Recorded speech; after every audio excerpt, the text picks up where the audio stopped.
Welcome back, Tony. So now tell us about some of the away missions that you did with this new freighter ship, the Max von Lau. Yeah, it went for a few days. They voted on the name, and we had hoped for a cool name, but it was the CCCSS Max von Laue. And all those guys that worked down below in the cargo hated the name, but the Germans loved it. At least that was what I understood. We did cargo stuff. We went all over the place. We went inner solar system and dropped cargo off in the Kuiper Belt to a German base. There were other bases that were out there that we were aware of. We weren't allowed to go to. We were never allowed to go to Venus or anywhere inside close to the sun. We did. We dropped off in inner Earth. I remember stepping out onto a place that was inside the Earth that we had dropped off cargo. We had a few different devices to do it. We had like an anti-grav, like a light beam, and all the guys down that I worked with fought over that. They wanted to use that one. You didn't really require any training or be certified, and there was a staircase. You'd go up above where we worked, and take a stairs up, and you could look down windows on the loading area, wherever that was, and then there was a little screen, and with a joystick on one side and a button and a large, like a stereo volume knob, and you would just put the joystick on whatever piece of cargo you wanted, hit the button, and it would lock it, and you'd turn the volume knob up, and it would anti-grav and pick it up. I don't think it was the light that was doing it. I think it was a targeting light, but there was an anti-grav there, and it would pick it up, and the computer would put it right in the cargo bay, and there were guys with anti-grav tools to carry the heavy stuff and put it in place. And then I would measure. I would do that, and I would measure the size and the weight of the package, and then on my terminal I would enter all that data in and generate a report on how to stack it the most efficiently. Also, we never had to, but I guess in heavy fog and like a sandstorm or there was snow, there were certain places where that anti-grav wouldn't work. So we had a standard crane, two folding crane arms that came out with cables. And myself and one other person were the only ones that were certified on the ship. You had to take a class to know how to hook that up and use that system. But I never used it. I never had to use it. I got certified. We went all over. There were times when there was a drive, or I don't know if it was a portal or a drive that we used, but there was a time, there were certain methods of travel that when we got there, everybody was disoriented. People would throw up. You would feel dizzy, and so because everybody was being rated on performance, you weren't allowed to begin your job it was a 10-minute timer, and a buzzer would go off when the 10 minutes was up, and then we could go to work. And I remember I would always feel great after 5 minutes and be ready to work, and hate waiting that 5. I just wanted to get to work, But I don't know. We didn't do that all the time. That was a rare instance. I think it was a portal, or it was some strange drive that we used only on certain occasions to go trade with, certain people. There was a negotiation team, the bridge crew, and that guy was the guy in charge of that was a complete psychopath. We butted heads constantly. He always thought I had more room in my cargo bay than I did, and I would always just be right on my numbers. And we argued a lot. And he was just your typical sociopath. He was not a good guy. The other guys in the command crew, the captain was a really good person. I felt that from him. He really just wanted to do what was right. He wasn't some evil person. They were all super arrogant. And I've said this to other people that they were technologically superior to what we are, but they were not socially superior to how we behave on Earth. They were kind of like, the society wasn't evolved to the point where, they still had slaves. What are you going to do? I was fortunate enough to go down to planets on 2 occasions. I'll cover these. I'm trying to move quick because I know we're low on time. There was whenever we needed military hardware, we would go pick it up at Diego Garcia in the Indian Ocean. And the reason I remember that is because there were a lot of people from Europe. Guys I worked with were from Europe, and the standing joke was that it was an Italian first name with a Spanish second name in the Indian Ocean. So that was our joke. That's where we're going, and so we'd always laugh about that. But there was a big place there, and we would go there and pick up cargo and military hardware. When we needed, if we needed a helicopter, that's where we would pick it up at. There was one mission on a planet very far away, and they were a society that was unaware of extraterrestrial life like we are. So it was a secret. We were doing a secret negotiation with their secret. It wasn't even their government. We weren't even dealing with. We were dealing with some guys in charge of some. They just had scored whatever it was, a large amount of some good. I was not aware of what it was, but we had to sneak in. So, and it was a swampy place. So we went to Diego Garcia and we picked up an LCAC, a marine hovercraft, but they had to customize it. They had to so it would fit on the ship. So they cut it in half. It was an LCAC. They cut it in half, and then they took, I don't know, 5 or 10 feet out of the middle of it, and then we'll put it back together. And then we had 2 Marines come with us, and they knew that they were going to be blank slated. They knew that they were not going to remember the mission, but they came with us to pilot it and help with it if anything broke down or anything. And I got to go on that mission. It was kind of like I did good that month, so I was being rewarded with an away mission. So we touched down, the LCAT came out, we all rode in it, and it was a swampy area, and it was cloudy, so I didn't really see the sky that night. But I sat on the front of it. It was dark, and it was swamp. And they said that if I went in the water, I'd be dead almost immediately. That it was poisonous to us. And there were like dead trees coming up out of it, and most of them had like webs. You know, like the worms that happen in the north or south. Like we get them here. You know, a tree with all the big web. I think it's a worm or something, or that gets in there.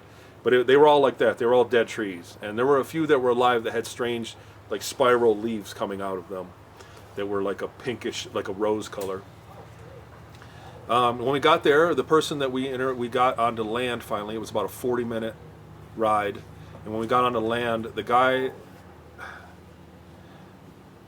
alien that came out that we dealt with could most easily be described as a rat. He looked like a rat. He had a tail. He was very short. He must have weighed less than 90 pounds.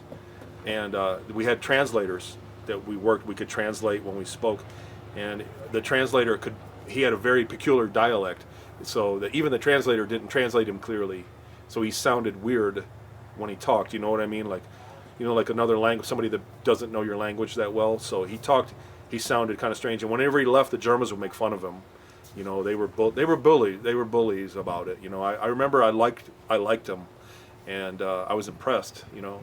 But they were just said he was some dummy, so stupid. We're gonna get it. We hope if we get a good deal, if this is a good deal that works out, we're gonna take this stuff. So they had me. I had a version of a smart glass pad that only had one piece of software on it. That I did the calculations on how many of those things we could take per load in the LCAC and how many we could fit in the ship, and that was all I did. I was done in 5 minutes with my job on that trip, and. I guess it didn't work out. The deal didn't work. It didn't do. But that was one of my away missions, and it was memorable. You know what I mean? I kind of had fun on it. You know? I got to talk to the Marine guy, and I got to talk to other people. I was treated like better than what I was. It was a position that was above what I was accustomed to doing, and I was treated with a lot of respect that day. So it was really good. Later on, I know. There's a lot more, and I've got to catch a plane, so we'll skip ahead towards the end.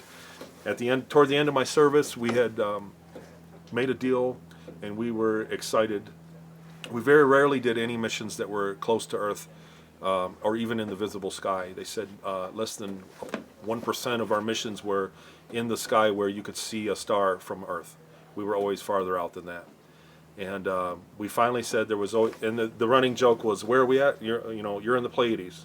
So where's this load going to go? To the Pleiades?" You know, that was the running joke. Everybody said that. That was the default, place that we were going.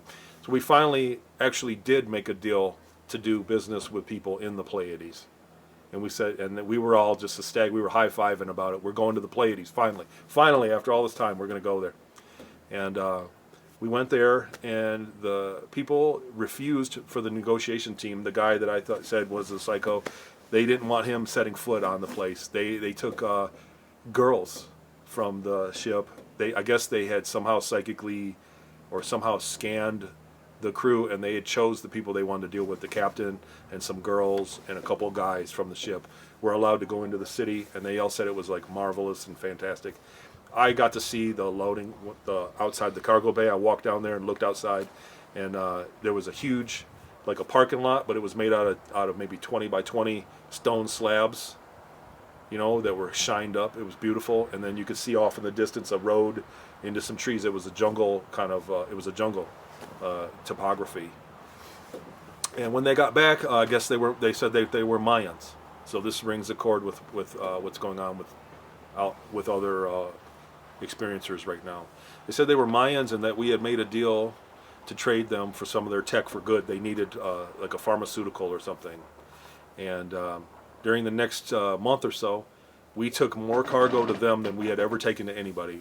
This was our highest priority deal we'd ever done. And we took more stuff to them. I came in, and where my terminal was in the morning, I remember coming in with my coffee in the morning, and there would be boxes stacked up where I could barely stand next to my terminal. So we were that overloaded with goods. We showered them with everything we possibly could give them. And in my early service in the days in Peru, I don't think we said this earlier, but the reason they needed me on that plane for the cargo we were taking loads of cocaine from Peru to Colombia, and that was the plane they lost. And one of these shipments I noticed, not a big area, but it looked like the same packages, and I was like, I knew that they didn't want any advanced civilization, more advanced than us, a fourth density civilization or fifth or whatever they were, wasn't going to need any cocaine. And it was right after that load that we were cut off. We were done. And they broke the deal with us. They didn't give us any tech back. They severed the deal. We had taken tons and tons and tons of cargo to them. And the next day our mission was scrubbed. We didn't go to work.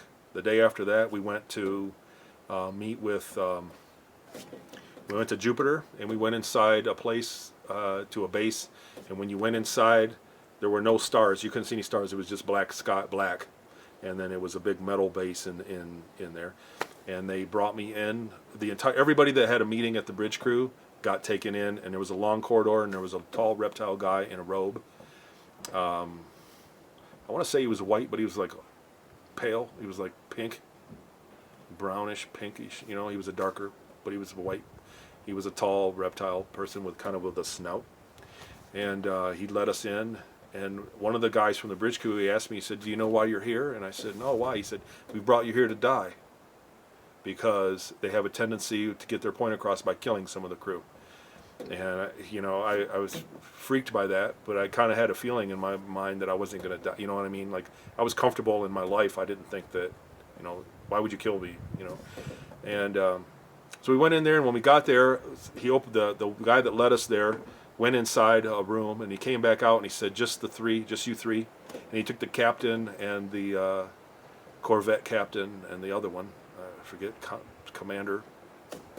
And they went in, and when the captain came out, he was totally hysterical. They were carrying him out. He had tears, he was crying, he was shaking violently, and couldn't speak or anything. He was just in a mess. And they said, "Come on, let's get out of here as fast as we can." And we got back on the ship and went. And then from that point on, for the next couple of weeks, we only did inner solar system.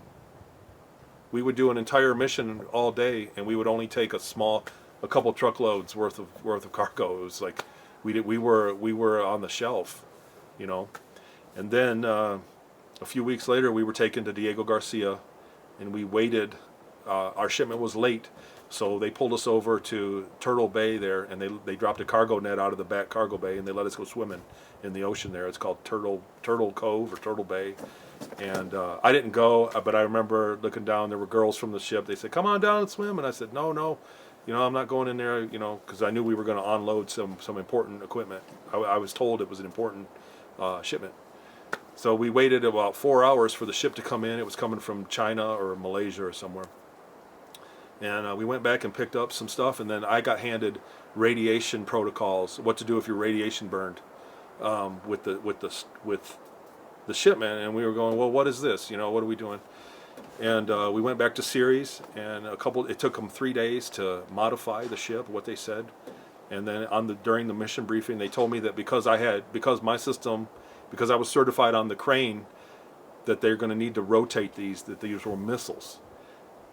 nuclear missiles, and that we had already lost enough money on the mission that they weren't going to give us the new missiles. We had to use antiquated Earth missiles, cruise type missiles. That we had already wasted enough money. They gave us the cheapest ones they could find, but they were nuclear missiles. And that my position, because I had that crane, if it was in a cassette that rotated out, protruded out from the cargo bay, and if it when it fired, I had a couple commands to put into for the crane to rotate the cassette. And we all knew it was wrong, and everybody down it. So we went down, and we were working. We didn't go anywhere. We just worked on the ship. We didn't leave. And everybody said, "Man, if we're going to nuke people, we're going to nuke an advanced civilization. I'm not going to do it."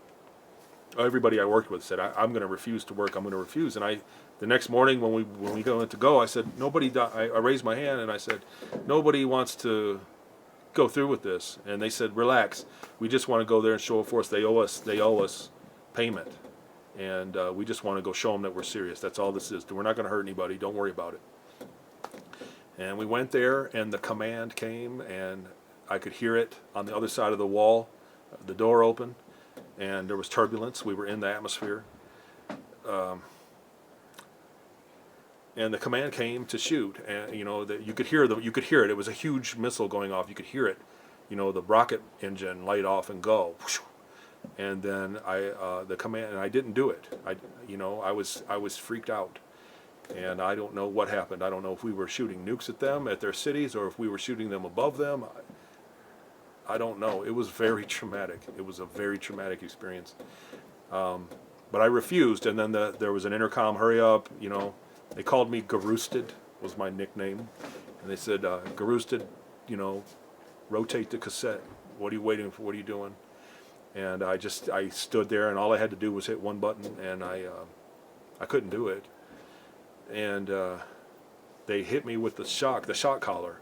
And the mind control stuff was as such that if I got electrically shocked, I would be complacent and do whatever I was told. And it was very effective. So they shocked me. They left it on. I rotated the cassette. We fired everything we had. And then I was demoted at that point, and I lost my job, and I was down in the cargo bay. And they put me on the hardest job they could put me on in cargo. And I was just manually carrying boxes and stacking them up. And I think I did 6 or 8 months of that, and that was the end of my 20 years. And the guy walked me back, one of the officers walked me back to my transport to go back to the Earth. And he said, "It was none of your business to worry about what we were shooting at or where we were. You had no idea what was going on. You should have just did what you were told." And he said, "Go back." He said, "Go back to your life, lead a quiet life, marry a nice German girl, and settle down and have babies." And he said, "You're not going to remember any of this anyway." And I wanted to remember. I had a girlfriend at that point, and I wanted to remember her. I was in love with her. And the whole ride back, we were in a disc, and the whole ride back, I paced back and forth. I'm not going to forget this. I'm not going to forget this. I'm not, And I never got to say goodbye to her because I was demoted. I went back to being, a prisoner. And I was combative the whole time. I think I was back on the lunar base, and I was combative through the whole process because I knew that they couldn't kill me. They had to put me back, and I knew that they couldn't keep me in prison or give me any kind of punishment. I knew that they had a timetable, so I was very combative with them. They, sit on the table. I was like, "No, you're an idiot. You guys are stupid." And that whole time was really kind of a traumatic thing for me. The age regression thing was a lot like Corey described it. I was on a table with they put the things up on you, and they give you a bunch of injections that are painful, and I had to stay still for weeks. And eventually I remember being like effervescently, like energy about like being electrocuted, but like effervescently. And next thing you know, I was a 9-year-old kid again on a table with the reptile and the grays back where I started. And they asked me if I remembered anything, and I didn't. I didn't remember at that point. And they laughed. They said, "Yeah, right." Because the whole time I told them, "I'm going to remember this. I'm going to remember this." And they said, "He doesn't remember anything." And I got mad. They were laughing at me, and I got really mad. And I said, my mom had told me, they gave me the religious thing. And I said, "In Jesus' name, I'm going to remember this." And I was just was pissed, and I was a kid again. And they all stopped and looked, and there was somebody looking at timelines. There was a long-necked gray, and he worked the computer on the wall, and he was looking at timelines, and he said, "You guys screwed up now." And they took me in and put me into a different interface in a different room, and it was the AI deal, and there was one screen that showed me people being butchered, you know, like traumatic imagery, like people being chopped, like first person, women and children being cut with machetes and things. And it showed me, and I went, whoa, and I was back to being a kid again. And then another screen moved out toward me, and I felt electrocuted, and it was the AI. It was an AI. And I blacked out at that point. I don't know what they programmed in there. You know what I mean? Like, I don't know what they did to me. But I woke up the next morning in my bed and got up and had breakfast with my sister and my mom and dad. And I felt like I hadn't seen them in forever. And I said that. I said, "I haven't seen you guys in forever. I can't believe it." And my sister said, "Don't be stupid." You know, she was 5 years older than me. She picked on me back then. And she said, "Don't be stupid. We saw you last night." I said, "I haven't seen you guys in years." And I went to school that day, and when I asked to go to the bathroom, I had forgotten where the bathroom was. And I asked the teacher, "Can I go to the bathroom?" And she said, "Yeah." I said, "Can you tell me where it's at?" And the whole class laughed at me and said, "What's wrong with me?" And my teacher called home and said I had amnesia. Did I hit my head, or what was wrong? I guess I had a few marks on me back here. I had wounds, and went back to my life, man. And I had problems from that whole experience. I had times where I didn't fit in. I've had emotional problems. I had relationship problems, girlfriends. I've been inappropriate to my peers, and I never knew why. And when I got these memories back, the bulk of them came back. I never knew. I always had the memories. I always had weird memories. Being in space, flying, looking out the window at the geyser on Ceres, looking out the window at the trapezium in Orion. We were there, and just memories of being with my friends, and I had sex memories, but I was a kid, and when I finally, so I always told myself they were a dream, they weren't real. When was I doing that? Because I still have memories of my life that's normal. And so when I learned about the age regression, I guess it all kind of hit me, and when I thought about it, I never knew about the time travel component or the age regression, any of that. And when I internalized that, then all those memories connected, and it all made sense to me. And it's helped heal a lot of the problems I had. There is so much more that we can't cover in this interview because we don't have time. I've got to go. I've got a plane. Okay. And I hope that I can get this down. I'm just trying to help out with disclosure here. And but that stuff was real. Those places on Earth that I've been to that I've never been to, I found them. They're real. And that stuff happened. Well, thank you, Tony. This is really just the beginning, and I'm looking forward to more information coming out. I know you're writing a book about this, and I know that you're going to be revealing more as you get these memories out there. So I want to thank you for the courage to come forward and reveal the truth to people, and I know this is going to inspire many others to come forward as well. So thank you very much. Thanks, Dr. Salla. You've been a great help. Goodbye, everybody.